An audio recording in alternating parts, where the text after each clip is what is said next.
Dalam setiap sorakan ada denyutnya, dalam setiap perlawanan ada ceritanya. Di sinilah fakta bertemu emosi dan analisis bertemu aksi.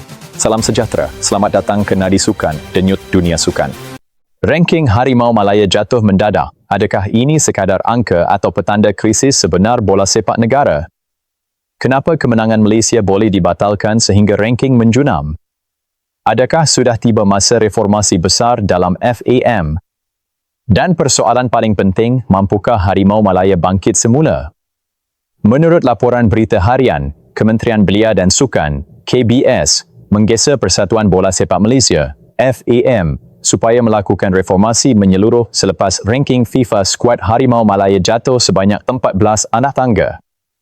Penurunan ini menyaksikan Malaysia jatuh daripada kedudukan ke-121 kepada tangga ke-135 dunia, satu perkembangan yang mengecewakan peminat bola sepak tempatan.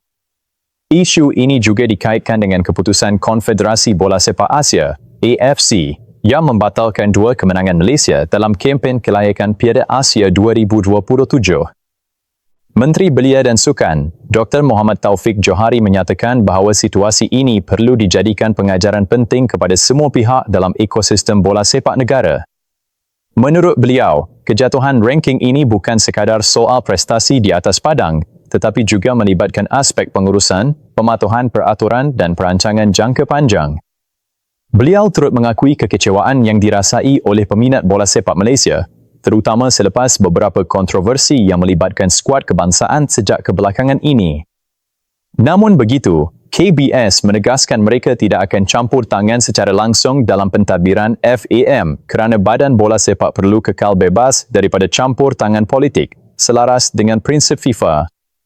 Sebaliknya, KBS akan memainkan peranan melalui Majlis Sukan Negara, MSN, dalam memastikan pembangunan pemain tempatan terus diperkukuhkan. Program Pembangunan Bola Sepak Negara, NFDP, juga akan terus menjadi platform penting dalam melahirkan bakat baharu yang mampu memperkuatkan skuad kebangsaan pada masa depan. Selain itu, KBS juga merancang untuk mengadakan sesi libat urus secara berkala bersama FAM bagi mendapatkan maklum balas mengenai strategi yang dirangka bagi memperbaiki prestasi pasukan negara. Ini termasuk usaha mengelakkan kejatuhan ranking lebih teruk, terutama selepas FIFA memperkenalkan sistem ranking yang kini dikemas secara lebih kerap berbanding sebelum ini. Dalam masa sama, KBS berharap FAM dapat menggunakan peluang ini untuk melakukan reformasi dalaman termasuk memperkukuh struktur organisasi dan kepimpinan. Cadangan untuk mengadakan kongres bagi memilih kepimpinan baharu juga dilihat sebagai sebahagian daripada proses penambahbaikan dalaman organisasi. Pejabat Pesuruhjaya Sukan pula akan terus memantau FAM bagi memastikan badan itu mematuhi perlembagaan organisasi serta Akta Pembangunan Sukan 1997. Langkah ini penting bagi memastikan tadbir urus sukan negara sentiasa telus, profesional dan mengikut peraturan yang ditetapkan. Jika dilihat secara objektif, kejatuhan ranking Malaysia sebenarnya bukan berlaku secara tiba-tiba. Ia adalah hasil gabungan beberapa faktor termasuk keputusan perlawanan, isu teknikal berkaitan kelayakan pemain, serta perubahan sistem ranking FIFA sendiri. Namun perkara paling penting ialah bagaimana Malaysia berpindah selepas kejatuhan ini. Pasukan besar dunia juga pernah mengalami kejatuhan ranking, tetapi yang membezakan ialah bagaimana mereka melakukan reformasi dan membina semula kekuatan pasukan.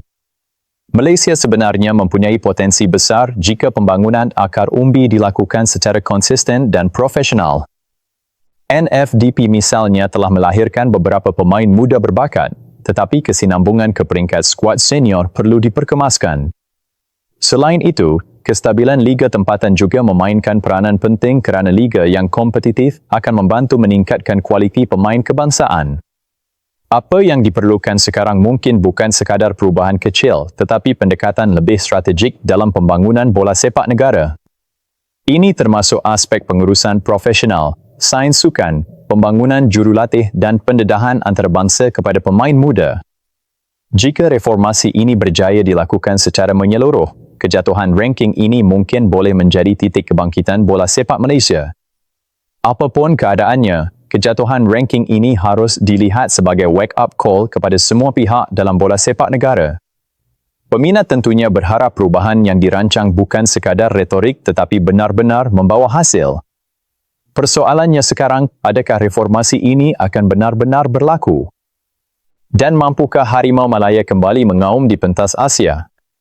Jika sukan adalah minat anda, maka Nadi Sukan adalah channel anda.